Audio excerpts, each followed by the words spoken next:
Hello दोस्तों, आपका हमारे यूट्यूब चैनल में बहुत बहुत हार्दिक स्वागत है।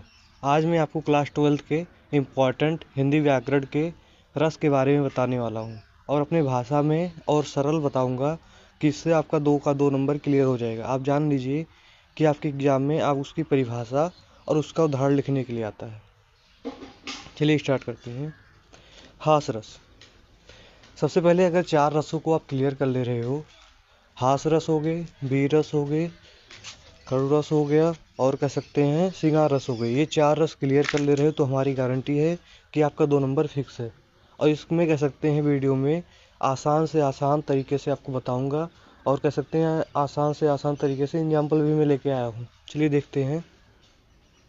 हास रस। हास रस किससे कहते हैं? सबसे पहले जान लीजिए रस किससे कहते हैं। रस रस कह सकते हैं आप कहोगे किसी भी कविता, कहानी या उपन्यास या किसी की बातों को सुनने के बाद आपको आनंद की अनुभूति होती है तो उसे क्या कहते हैं? रस। फिर से सुन लीजिए।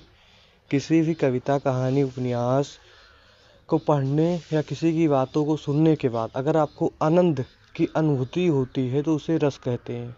क्लियर है ना? फिर से देखिए अब हास रस कैसे कहते हैं। हास रस हम अपनी भाषा में पहले बताते हैं आपको, ध्यान से सुनेंगे। किसी भी कविता, कहानी, उपन्यास या किसी की बातों को सुनने के बाद अगर आपको हंसी आ जाती है तो क्या होगा? हास रस होगा। फिर से सुनिए। किसी भी कविता, कहानी, उपन्यास को पढ़ने या किसी की बातों को सुनने के बाद अगर आपको हंसी आ जाती है तो क्या कहलाएगा? हास रस कहलाएगा। हास रस का अस्थायी भाव हास होता है। और बुक की भाषा आपको पढ़ना हो तो ये लिखा हुआ है, हास रस का अस्थायी भाव हास है। किसी भी व्यक्ति के व्यक्तित्व, रूप, आकार, वेशभूषा आदि को देखकर हृदय में जो विनोदी भाव उत्पन्न होते हैं उसे हास कहा जाता है। ये तो मुझे नहीं समझ में आता है, लेकिन आपको हमारी भाषा समझ में आए तो अच्छी है कि किसी भी कविता, कहानी, उपन्यास को पढ़ने के सुनने के बाद अगर आपको हंसी आ जाती है तो हास रस। सुन लीजिए इसका उदाहरण क्या है। हाथी जैसी देह, गेड़े जैसी चाल, तरबूजे जैसी खोपड़ी, खरबूजे जैसी गाल।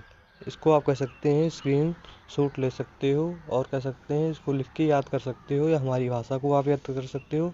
बस हमारी भाषा को याद कर लीजिए, एग्जाम्पल आप इसके याद कर लीजिए। हाथी जैसी देह, गेड़े जैसी चाल, तरबूजे सी खोपड़ी, खरबूजे सी गाल। फिर से सुन लीजिए परिभाषा। किसी भी कविता, कहानी, उपन्यास को पढ़ने या सुनने के बाद अगर आपको हंसी आ जाती है तो हास रस कहलाएगा। चलिए अब आगे देखते हैं। बीर रस। बीर रस सुनेंगे हम।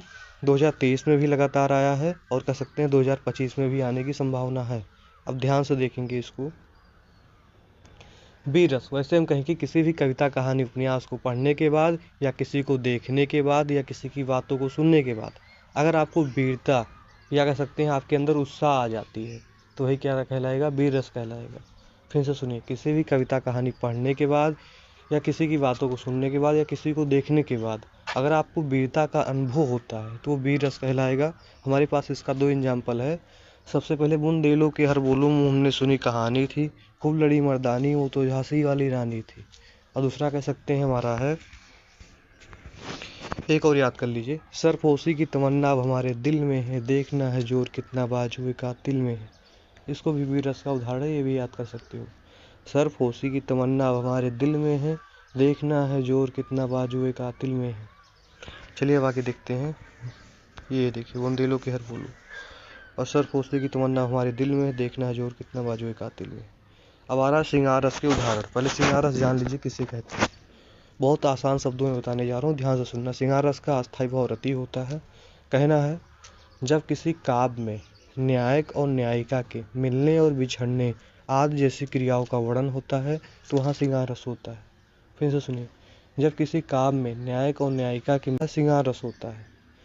चलिए देखते हैं। हमारे पास सारे उदाहरण हैं, जो आपको अच्छा लगे जो याद कर सकते हो। मेरे पास तो मुझे एक यही अच्छा लगता है। मेरे तो गिरधर गोपाल दूसरो ना कोई, जाके तो सिर मोर मुकुट मेरो पति सोए। ये आसान है और कह सकते हैं सारे दिए गए हैं, जो आपको आसान लगे जो याद कर सकते हैं। करुण रस। ध्यान से सुनेंगे।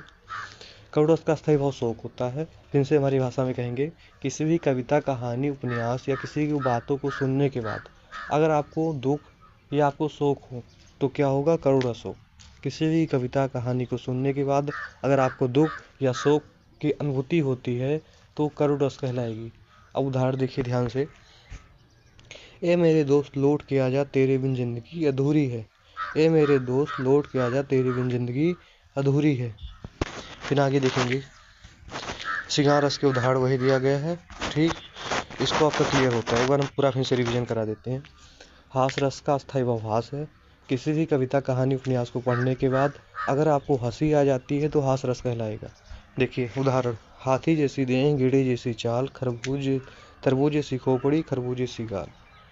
फिर वीर रस, किसी भी कविता, कहानी या उपन्यास को सुनने के बाद या किसी को देखने के बाद अगर आपके मन में उत्साह या वीरता का अनुभव होता है तो वीर रस कहलाएगा। उदाहरण 2 है, बुंदेलों के हर बोलो मुँह ने सुनी कहानी थी, खूब लड़ी मर्दानी वो तो झांसी वाली रानी थी। या सरपोशी की तमन्ना हमारे दिल में है, देखना है जोर कितना बाजुए कातिल में है। वीर रस बता ही दिए। फिर श्रृंगार रस रहा है। श्रृंगार रस का उदाहरण आपको देख सकते हो और हम परिभाषा बता दें।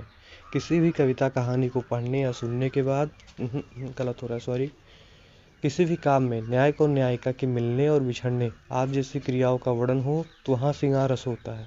किसी भी काम में न्यायिक और न्यायिका के मिलने और बिछड़ने आदि जैसी क्रियाओं का वर्णन हो वहाँ श्रृंगार रस होता है।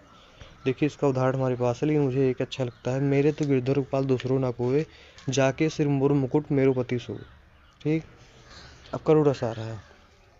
किसी भी कविता, कहानी को पढ़ने, सुनने या कोई घटना को देखने के बाद आपके मन में शोक या करुणा या दया ये सब भावनाएं उत्पन्न हो रही हैं तो वहाँ करुण रस कहलाएगा।